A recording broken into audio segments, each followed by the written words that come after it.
Hello gentlemen, I'm Gia, an etiquette consultant based here in Los Angeles.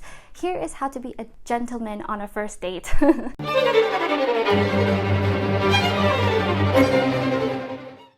There are so many things that make the whole package that is the gentleman, so stay till the end to get everything. Elegance is in the details, and people think that being a gentleman is grand gestures at Disneyland in front of a crowd of people or something cringy like this. The truth is, it's the little things, and there's so much that goes into it, which is why I teach it as a 6-week course, but I try to condense it as much as possible specifically for a date. Aside from that, I have a whole playlist for gentlemen you can check out after this. Also, I asked my husband his thoughts from a gentleman to another gentleman.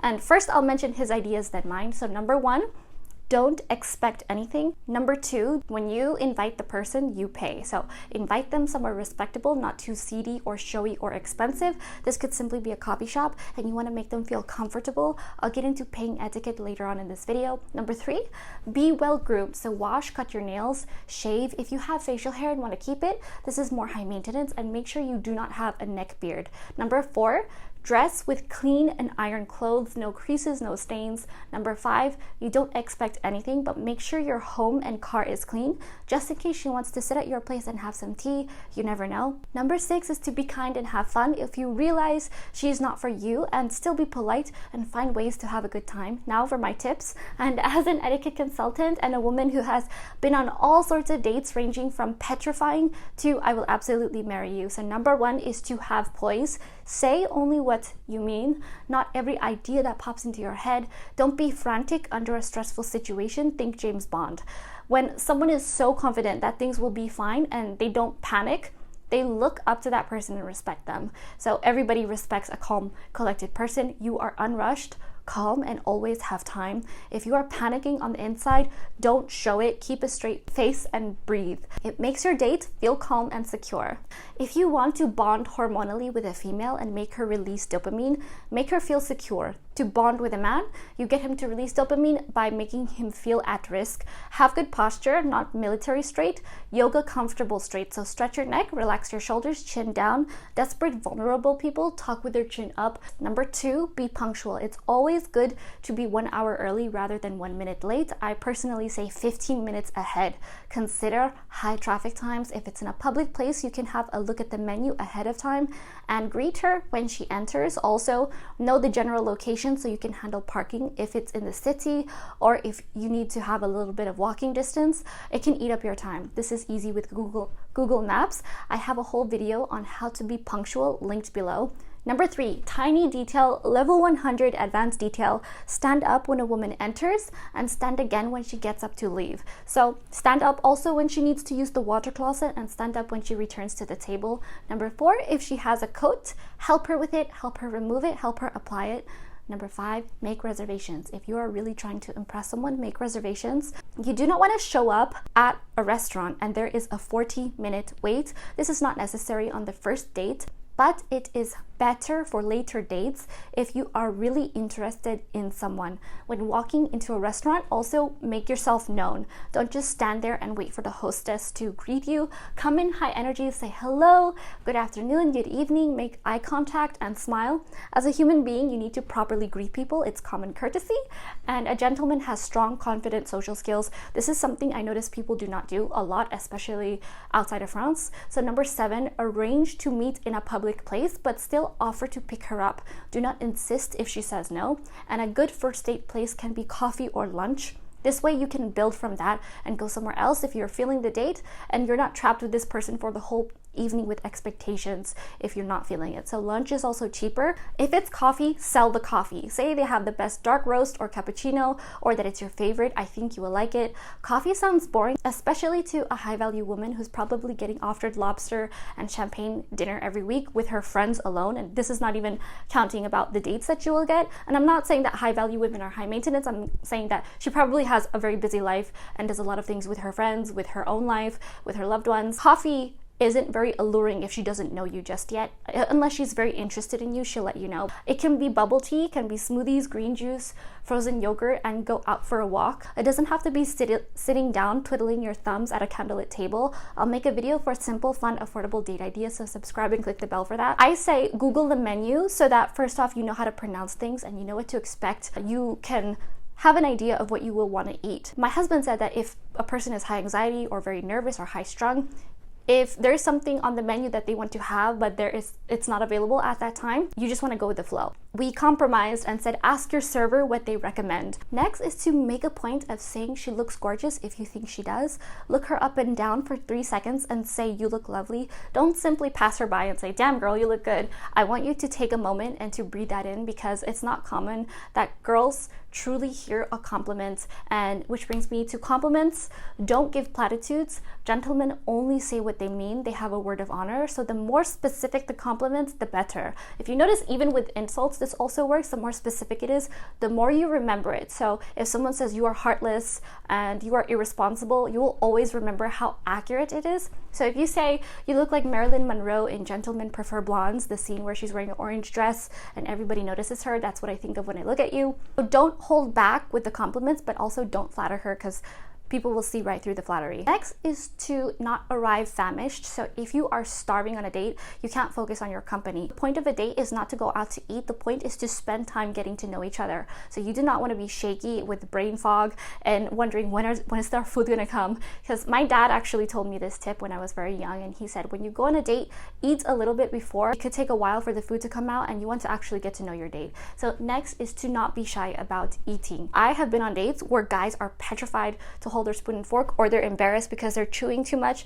they took too big of a bite and they're talking through it, or they don't want to talk with their mouth full, or they don't want to make a mistake eating, or they're embarrassed because they're not confident in their table manners. So I'll have a video of Table Manners 101 that I will release this week, so subscribe and click the bell for that. I also have a fine dining masterclass linked below that's really in-depth and in detail, and it's totally free. So next is to be hospitable towards everyone around you. There are common courtesy red flags that I see all the time, that I've been on dates with, that I saw yesterday. Every time I step out in public, say thank you. I'll have a video linked below by Elliot Hulse of why strong men say thank you. It's important to recognize that if your server brings your dish to your place setting, you say thank you. A gentleman says thank you when he receives a compliment from a lady. Next is to say excuse me. When I say excuse me, people part like the Red Sea. When you say excuse me, you're communicating your goals. Say if you're at the grocery store and you're sneaking around, people are still gonna stand there and they're not gonna move, and they're wondering what you're trying to do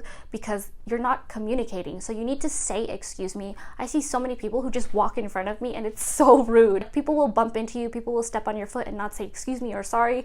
But if you say excuse me, people will say oh sorry and move right away usually. Open the door. I was on a date for a long time ago where this guy a gentleman would open the door for both of us coming in, or at least I think he thought that the guy was going to grab the door that I was on a date with and he was going to hold it open and then I would walk in. The guy opened the door for my date, didn't even say thank you, just walked in, and the door closed behind him and I was stuck outside. So that was really rude. And personally, I open the door for every single person. If they're an old person, if they're young, it doesn't matter the age, I'll open the door for you. It's common courtesy, and I don't think this is like a big gentlemanly gesture to do. It's very small, and it's a huge red flag when I see a person who doesn't open the door for people or doesn't expect to. So if there's a whole crowd of people coming out, open the other door for your date so that they can enter. I see this a lot. The door getting slammed in my face is not a huge turn on a date. Next is to not assume physical contact. So a really old traditional rule about handshaking is that females should initiate the handshake with a male because men should not assume that they are to touch a woman. This applies romantically. So too early is a turn off, or if she doesn't know if she's fully interested in you just yet and she's still getting to know you, it can be a bit forward and pushy. Romance from someone we do not like is really disgusting. It's like roses, ew. A diamond ring is gross to us, like if we're not interested and we're still gauging our interest. If you like her, read the room. Guys will be so frozen about making a move. Read her body language. Her body language will speak louder than her words. Especially a woman will be into her femininity when she does it. For example, once when I was a kid, I was really into skateboarding. My neighbor was this guy who, he was older than me, but he was getting into skating. He was very much a beginner and couldn't do anything. So I was showing him a few tricks in our street where we grew up, and there was this girl who walked up to him. She was walking up normally, but then when she saw him, she immediately went full Princess Diana, chin down, doe eyes, becoming softer with her body language. So when you see that, don't be oblivious to it. That means she's interested, especially when she's leaning into you physically. I have experienced both ends of the spectrum, where guys will be petrified to touch me and others where they are too strong, too fast. For instance, I was on a date with a guy when I was 18, and he would put his arm around me, but pull me in at a really awkward position. My back was hurting so bad that I took his arm off around me, and then he immediately put his arm back around me, and it was ridiculous. Have go-to conversation points. Don't ask, what's your favorite color, or do you like cheese? Yes or no or one-word answers are a tough way to start. Ask open-ended questions. My personal initial go-to with anyone I'm talking to, not just on a date, is, what did you study? If that person didn't study, ask, what did you want to study? They'll tell you the story of how they're self-made, or what subjects they would have done, or they'll tell you, I'm from a family of all pediatricians, so I became a pediatrician, but I always wanted to study music. Or someone will say, I studied law to make my parents happy, and I started my own law firm. They will tell you their whole life. And in America, we have a tendency to ask, what do you do for a living? Which might sound inappropriate, but the truth is, in America, the reason why we ask it is because work culture is very strong here. It's something that you do 8 hours a day, maybe more, and sometimes you see your coworkers more than you see your friends. I prefer to ask, what did you study instead? And they will tell you all about their interests when you do say, what did you study? You can ask, if you won the lottery, what would you be doing with your day? This tells you about the person, what they would spend their time all day doing. And if you could have dinner with anyone living or dead, famous, or you know them personally, who would it be? This tells you who they care about and who they look up to. What's your favorite childhood memory? Don't ask this if someone is an orphan. That's not a joke. If you were stranded on an island and you could only take 3 things, what would they be? This tells you a person's priorities. Or if you are shipwrecked, there is only one food that you could eat for the rest of your life. This tells you their taste. You can also say something you want to share about yourself. That's an aspiration in order to ask theirs. And this is a great way to indirectly ask about children and families. My husband flies planes for fun, and he would say, there's one thing I always wanted to do, fly this type of plane. What's something you wanted to do but never got around to it or never finished? Or you can ask, a house in the city or a house in the country. So be light, and number 3 rule in etiquette is the only words coming from your mouth should be positive. Never say anything negative. If she is starting to speak about negative situations, gracefully and smoothly change the subject. Don't make this a therapy session. You are not paying them directly $250 for their time to do so. Your insurance is not covering this. This is a date. Next is to avoid these topics of conversation. So politics, religion, divorce, Radiohead, just kidding. Children, if someone has children, let them naturally bring it up. Someone could have fertility issues and they are afraid to mention it. Problems, don't bring your problems to a date. The world is full of problems. Nobody needs more. Don't talk about them. You can talk about allergies, but don't pick about someone's diet. Let them talk about it, but don't push into it. You don't want someone mentioning their digestive tract details on a date, and you don't know if it takes years for them to cultivate the diet that they have, because I know someone personally who had spinal surgery because they didn't know that they were allergic to gluten and they've been eating bread. Sustained eye contact will get you far. I do this with everyone, especially at a social gathering with friends. I will look them in the eye, and while they're speaking or telling me a story, I will keep my full focus and on them to know that they are captivating. And if something is going on, like there's a loud noise, or if there's a huge event, or you hear someone score a goal on the TV, do not turn your head. Simply pay attention to let them finish. Say something back to him. Take your time to make a remark, and then you can choose to change the subject from there. Next is to not ever pull out your phone. Always have it on silent. Your phone does not exist. Paying the bill etiquette is very simple. So if you invite the person, the etiquette is to pay. What you want to do as a good host, you can meet in the middle in a distance that is directly in the middle. Say you live in one part of town and you know the other person lives in this part of town. Meet somewhere in the middle, or a really good host meets them somewhere that's closer to your guest. And also find a place, keep in mind of what they like, and keep in mind that it's not too expensive just in case they really insist on paying. I personally think that men should pay on the first date to roll out the red carpet. On a first date, I want to keep it as simple as possible. I don't think that people should ever split the bill. Personally, it's really tacky. If they don't want to see that other person, that's okay. It's a simple first date. If the woman offers to pay, that's perfectly fine, but insist on paying anyway. And if she keeps insisting, then let her pay for herself. Don't let her pay for you. I'll also have a video here and linked below of what women do get themselves ready for a date. I personally think that people should take turns paying on future dates. I personally will cook for the rest of the time on the dates. That's what I did for my husband. He took me out somewhere and then ended up taking me out to a bunch of places on that same day. So we met for coffee, then we went to get ice cream, then we went to go to a restaurant because he wanted to keep me there. Next is to not announce that you're going to the bathroom. You should not talk about whatever you do in there. You should not talk about the details. Don't say the word toilet. Say something vague like, oh, I need to wash my hands. It's perfectly okay to say in this day and age with the way that things are going in the world, and that you want to keep her safe and healthy. So it's okay to say, I need to wash my hands, or please excuse me, I need to go use the water closet, or I need to go to the loo, depending what side of the pond you are. Next is to not criticize her looks unless it's something she can change within 10 seconds. So if there's something in her teeth, let her know, and she should be able to go to the bathroom and groom. Or if there's a piece of leaf stuck in her head because she was under a tree, pick it out for her. Next is to not be confrontational. Be polite no matter what. Swallow your pride. You are better for this. Also, being confrontational is insecure beta male energy. Next is to walk her to her door.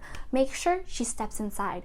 If you go on multiple dates with the same person and drop them off, walk them to the door if it's far. If it's not and she insists not to, wait that few seconds to watch her enter her home, then look down at your phone to the GPS and set up your destination. This was a lot, but you can always go back and watch this over again. Also check out my gentleman playlist, it's linked below, and subscribe and click the bell for a table manners video and a simple, fun, affordable date ideas coming out this week. Give this a like. If you have questions, leave them in the comments below. I'm more than thrilled to answer. I hope this helps, and thank you so much for watching.